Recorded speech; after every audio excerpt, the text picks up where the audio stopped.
ऐसे तो हमारे बेटे कमल के लिए बहुत सी लड़कियों के रिश्ते आते हैं। घर के बाहर लाइन लगी रहती थी, पर हमने सबसे यही कहा था कि हमें पैसा नहीं, अच्छी लड़की और अच्छा परिवार चाहिए। हमें कोई पैसों की कमी नहीं है जो हम दहेज की मांग करेंगे। ऐसी भी लड़की का बाप लड़के के परिवार को दहेज नहीं देता, बल्कि अपनी बेटी को सुख सुविधा के सामान देता है।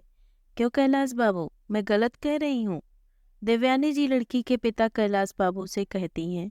कैलाश बाबू हाथ जोड़कर बोले, आप जैसा परिवार अगर मेरी बेटी को मिल जाए तो मैं खुद को धन्य समझूंगा। मेरी एक ही औलाद है, तो जो कुछ मेरा है वो मेरी बेटी का ही है। हमने उसे पढ़ाने लिखाने में कोई कमी नहीं छोड़ी है। आपका बेटा नौकरी करता है, अच्छा परिवार है। अगर ये रिश्ता हो जाए तो मैं गंगा नहा लूं। देवयानी जी बोली, देखिए कैलाश बाबू, हम भी चाहते हैं कि कुछ ऐसा करें कि किसी लड़की के परिवार का उद्धार हो जाए, तो हमें भी कुछ पुण्य मिलेगा। आप तो जानते हैं मेरा बेटा किस पद पर नौकरी करता है। हमें दहेज नहीं, बस आप मेरे बेटे की इच्छा और समाज में हमारी इज्जत बढ़े। अगर ऐसा कुछ करते हैं तो हम इस रिश्ते पर विचार करेंगे। कैलाश बाबू मन में आशा रखकर अपने घर वापस चले आए और इंतजार करने लगे कि कब मनोहर बाबू फोन करके कुछ खुशखबरी देंगे। इधर देवयानी जी की बेटी अनीता बोली, माँ, एक ही भाई है हमारा। हमारे भी कुछ अरमान थे कि भाई की शादी होगी तो मुझे भी सोने का हार मिलेगा। आप लोगों ने तो दहेज लेने से ही मना कर दिया। देवयानी जी बोली, अरे बेटा, अगर दहेज मांगते तो जितना मांगते उतना ही मिलता। तुम ये देखो, लड़की अकेली है, ना कोई भाई ना बहन है, और बाप भी अभी रिटायर हुआ है, तो खूब पैसे मिले होंगे। मैंने पता लगाया था, शहर के बीचों बीच 2 मंजिला मकान है, करोड़ों उसके दाम है। गांव में भी संपत्ति है। देखा जाए तो हमारी तो 5 उंगलियां घी में हैं। इतना कहकर माँ बेटी हंसने लगी। अगले दिन देवयानी जी कमल को लड़की का फोटो दिखाई। फोटो देखकर कमल मुस्कुराया और बोला, माँ, नाम क्या है? देवयानी जी बोली, नाम सुनकर तुम खुश हो जाओगे। इसका नाम कुसुम है। कमाल की बात है ना, तुम दोनों का नाम कितना मिलता जुलता है। कमल स्वभाव से अपने परिवार से बिल्कुल ही अलग था। इसका भी एक कारण है, क्योंकि उसका पालन पोषण उसके दादा दादी ने किया था। कमल बोला, आप लोगों को अगर लड़की पसंद है तो मेरी तरफ से भी यहाँ है। मैं चलता हूँ, मुझे ऑफिस के लिए देर हो रही है। इतना कहकर कमल चला गया। अनीता बोली, माँ, भैया ने तो हाँ कर दी, अब चलो हम भी अपनी लिस्ट बनाते हैं।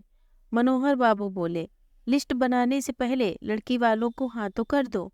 और ध्यान रखना देवयानी, अपना लालच इतना भी मत बढ़ा लेना कि बाद में हमें पछताना पड़े। देवयानी जी बोली, आप तो रहने ही दीजिए। बचाने के चक्कर में साधारण से परिवार में मेरी बेटी की शादी कर दी। दामाद ने दहेज तो नहीं लिया, पर मेरी बेटी के शौक भी कहाँ पूरे कराता है। अब मैं अपने सारे शौक अपने बेटे की शादी में पूरे करूंगी। इतना कहकर देवयानी जी ने कैलाश बाबू को फोन लगाया। कैलाश बाबू ने जवाब में हाँ सुना तो खुशी से वो फूले नहीं समाये। 2 रोज बाद देवयानी जी फोन करके कैलाश बाबू को बोली, कैलाश बाबू, आपकी तरह हमारा मकान बहुत बड़ा नहीं है। एक कमरे में मैं रहती हूँ, एक में सास ससुर, और एक छोटा सा कमरा है जिसमें मेरा बेटा रहता है। और मेहमान आ जाते हैं तो बेचारे को बाहर हॉल में सोना पड़ता है। अब बहू आएगी तो उसे दिक्कत तो हो जाएगी। फिर आप कहेंगे हमने आपकी बेटी का ध्यान नहीं रखा। कैलाश बाबू बोले, नहीं जी, हमारी बेटी उनमें से नहीं है जो छोटी छोटी बातों पर शिकायत करे। देवयानी जी बोली, ये तो बहुत अच्छी बात है, पर हमारे भी अरमान हैं। हम बहू बेटे के लिए एक बड़ा सा कमरा बनवाएं और उसमें सुख सुविधा के सारे साजो सामान रखें। कमल के बाबूजी का हाथ अभी थोड़ा तंग है, तो वो कह रहे थे क्यों ना भी इस शादी को टाल देते हैं। कैलाश बाबू बोले, नहीं नहीं बहन जी, आपने हमारा इतना ख्याल रखा है तो हम आपकी परेशानी को कैसे नज़रअंदाज कर सकते हैं। आप कमरा बनवा लीजिए और जो भी खर्चा आएगा मुझे बता दीजिएगा। देवयानी जी बोली, हमें ये सब अच्छा नहीं लगता। हम दहेज के बिल्कुल खिलाफ हैं। आप तो ये बात जानते हैं, फिर आप परेशान हो रहे हैं। कैलाश बाबू ने 2 बार कहा तो देवयानी जी मान गईं। फिर क्या था, देवयानी जी ने ऊपर बड़ा सा कमरा रसोई के साथ पूरा सेट बनवाया, सुख सुविधा के सारे सामान मंगवाए और लाखों का बिल कैलाश बाबू को भिजवा दिया। इसे देखकर लड़की वाले हैरान थे।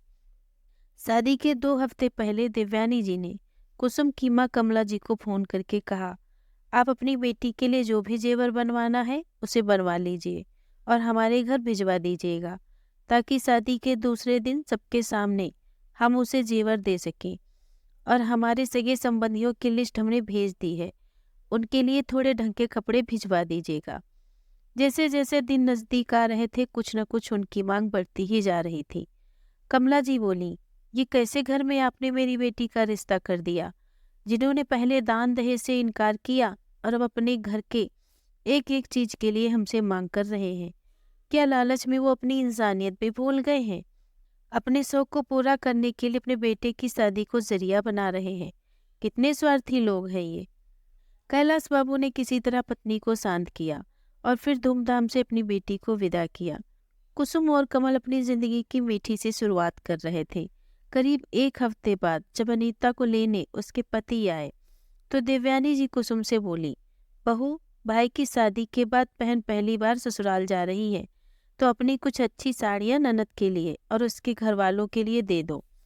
कुसुम कहती भी तो क्या, उसने अपनी साड़ियां निकाल कर दे दी और अनीता वहां से चली गई। समय धीरे धीरे बीतने लगा। करीब 4 महीने बाद अनीता फिर मायके आई तो देवयानी जी बहू से बोली, ऊपर का कमरा अनीता को दे दो, इतनी गर्मी है, वो कैसे नीचे सोएंगी। कुसुम बोली, मम्मी जी, मुझे पूरा सामान नीचे लाना पड़ेगा। वो बोली, बहू, अब तुम ही बताओ, दामाद के सामने हमारी क्या इज्जत रह जाएगी। कुछ न कुछ तो उपाय करना पड़ेगा। एक काम करो, अपने पापा से कहो एक एसी भिजवा दें, नीचे के कमरे में लगवा देते हैं, फिर ये लोग आराम से नीचे के कमरे में सो जाया करेंगे। कुसुम बोली, मम्मी जी, मेरे पापा अभी शादी का कर्जा भी नहीं चुका पाए होंगे और मैं उनके सामने अगली डिमांड रख दूं, ये मुझसे नहीं हो पाएगा। देवयानी जी ने कुसुम को बहुत खरी खोटी सुनाई और फिर कैलाश बाबू को फोन करके कुसुम की शिकायत की। आप कहते थे आपकी बेटी गाय है, पर ये अपने सुख के आगे परिवार का भी नहीं सोचती। फिर देवयानी जी ने पूरी बात बताई। कैलाश बाबू शादी में लिए गए कर्जे को चुकाने के लिए गांव की जमीन बेच दी थी। रिटायरमेंट के पैसों से दामाद को 4 चक्के वाली बड़ी गाड़ी दी, जेवर बनवाए। उनका हाथ पूरी तरह खाली हो चुका था। अब करें तो क्या करें। आखिरकार उन्होंने अपने घर में जो नई एसी लगवाई थी उसे खुलवाकर अपने बेटी के घर भिजवा दिया। ये देखकर कुसुम को बहुत बुरा लगा, वो बहुत रोई। तो देवयानी जी बोली, हमें क्या पता था कि हम अपने बेटे का रिश्ता भिखारियों के घर कर रहे हैं। हमने क्या क्या सपने देखे थे और उन्होंने पुराना एसी भिजवा दिया। ठीक है, अब जो आया है उसे ही लगाओ। समय बीता, कमल का ट्रांसफर दूसरे शहर में हो गया। नया शहर था, इसीलिए वो कुसुम को अपने साथ नहीं ले गया। इधर एक रोज देवयानी जी ने कामवाली को डांट लगाई। कामवाली को निकाल दिया और कुसुम को बोली, बहू, घर के काम होते ही कितने हैं, आज से तुम घर के काम करो, फालतू में पैसे बर्बाद हो रहे हैं। पति के साथ न रहने के कारण आए दिन कुसुम पर अत्याचार होते थे। कैलाश बाबू की तबीयत खराब रहती थी, इसलिए कुसुम अपने पिता को भी अपनी तकलीफ नहीं बताती थी। घर की काम खत्म करके जब भी कुसुम आराम करती, देवयानी जी सबको खाना देकर खुद खा लेती, फिर बचा खाना ऐसे ही खुला छोड़ देती थी। जब भूखी कुसुम रसोई में जाती तो उसे बचा खुचा खाना ही मिलता। धीरे धीरे उसकी हालत बद से बदतर होने लगी। कमल जब भी कुसुम को अपने पास लाने की बात करता, देवयानी जी कहती, बेटा, बुढ़ापे में तुम्हारे माता पिता का ख्याल कौन रखेगा, तुम ये नहीं सोचते। ये सब सुनकर कमल कुसुम को लाने का विचार टाल देता। लंबे समय बाद खुशखबरी मिली कि कुसुम माँ बनने वाली है। फिर भी देवयानी जी की आंखों में ममता नहीं जागी। प्रेगनेंसी का बहाना बनाकर कुसुम को उसके कमरे से निकलवाकर नीचे के छोटे कमरे में शिफ्ट करवा दिया गया। देवयानी जी ऊपर की रसोई में खाना बनाती, खाती, राशन का सारा सामान ऊपर रखती थी और नीचे बेचारी कुसुम को परेशानी होती, पर वो कुछ न कहती।